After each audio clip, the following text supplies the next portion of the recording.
मैं कह रहा हूँ कि पतली की गई नहीं है। बोलते तुम कहाँ बोल रहे हो? हाँ बिल्कुल तभी सुनाऊंगा। डीएम साहब अच्छी बात है। डीएम साहब से बताया मुझे क्या तरीका है? क्या तरीका है? आप बताइए सस्ती प्रणाली में कहाँ क्या तुम कर रहे हो?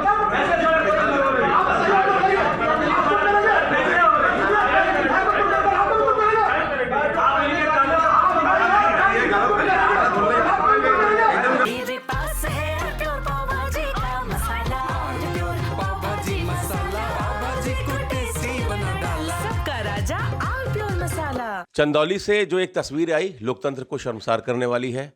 जिला विकास समन्वयन एवं निगरानी समिति यानी दिशा की बैठक चल रही थी। अध्यक्षता चंदौली के सांसद वीरेंद्र सिंह जी कर रहे थे। अध्यक्ष जी, आपके रहते हुए अध्यक्षता आप कर रहे थे, ऐसा लगा कि अब मारपीट हो जाएगी। समाजवादी पार्टी के विधायक प्रभु नारायण यादव और बीजेपी के विधायक रमेश जायसवाल में अब मारपीट होने ही वाली है। तू तड़ाक तो हो ही गई थी, ऐसा क्या हो गया था? देखिए, हम लोग दिशा कमेटी में केंद्र सरकार और प्रदेश के द्वारा जो कार्य योजना तैयार की गई थी उस पर कितना परसेंटेज पूर्ण हुआ, कितना जो है काम हुआ, कितना नहीं हुआ, कहाँ दिक्कतें हैं, उस पर चर्चा करने के लिए दिशा कमेटी की बैठक बुलाई जाती है। लेकिन जब भारतीय जनता पार्टी से जुड़े हुए लोग, जनप्रतिनिधि अधिकारियों का संरक्षण करने लगे अपने भ्रष्टाचार को छिपाने के लिए,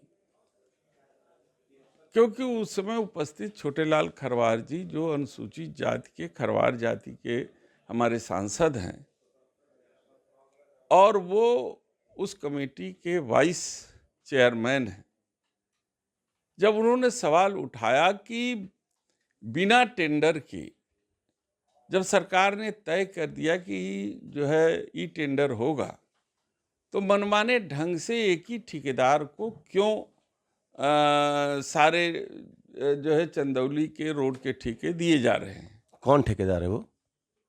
वो ठेकेदार, अब नाम मत हमसे खुलवाइए क्योंकि मैं अध्यक्ष हूँ, तो जो मैं कह रहा हूँ, तो उन्होंने जब इस बात को उठाया तो जो ठेकेदार थे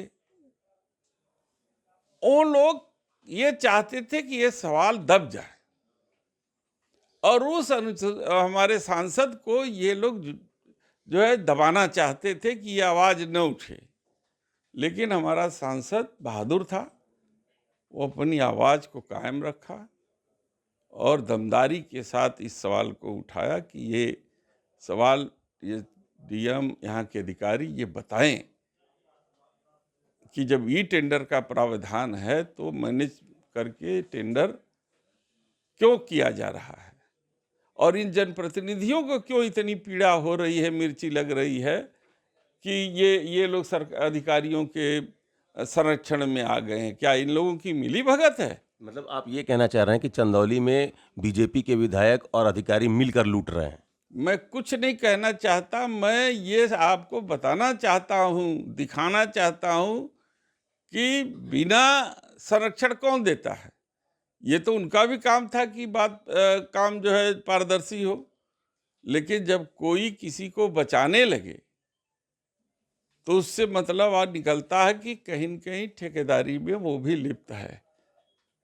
तो भारतीय जनता पार्टी के सारे जनप्रतिनिधि अधिकारियों के संरक्षण में खड़े हुए, जिस पर जो है कि समाजवादी पार्टी के हमारे सांसद और विधायक उसका प्रतिरोध किए और लाख कोशिश के बावजूद उनकी हमारी आवाज को दबा नहीं पाए।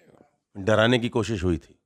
वो अनुसूचित जाति क्या था तो सत्ता का ध्वंस तो दिखाएंगे ही, लेकिन सत्ता के ध्वंस से कोई दबने वाला नहीं था वहाँ पे। संभल के जो सीईओ हैं उनका बयान सुने ही होंगे कि 52 जुमे पड़ते हैं, एक दिन होली आ रही है। मुख्यमंत्री जी ने भी कहा कि बात सही कह रहा है सीईओ, लेकिन तरीका ठीक नहीं है, जो कि पहलवान रहा है। तो ये जो जुमे के दिन होली का पर्व पड़ रहा है, 2 बजे के बाद नमाज पढ़ने वाले जाएं, 2 बजे से पहले होली खेल ली जाए, आप इसको कैसे देख रहे हैं? देखिए, वो टुच्चा टाइप का सीईओ जिसकी कोई हैसियत नहीं, उसको आप लोग जो है इतना बढ़ा चढ़ा के दिखाते हैं, उसका मनवा तो आप ही लोग बढ़ा देते हैं। उसकी बात का संज्ञान ही नहीं लेना चाहिए। अच्छा, एक आखिरी सवाल।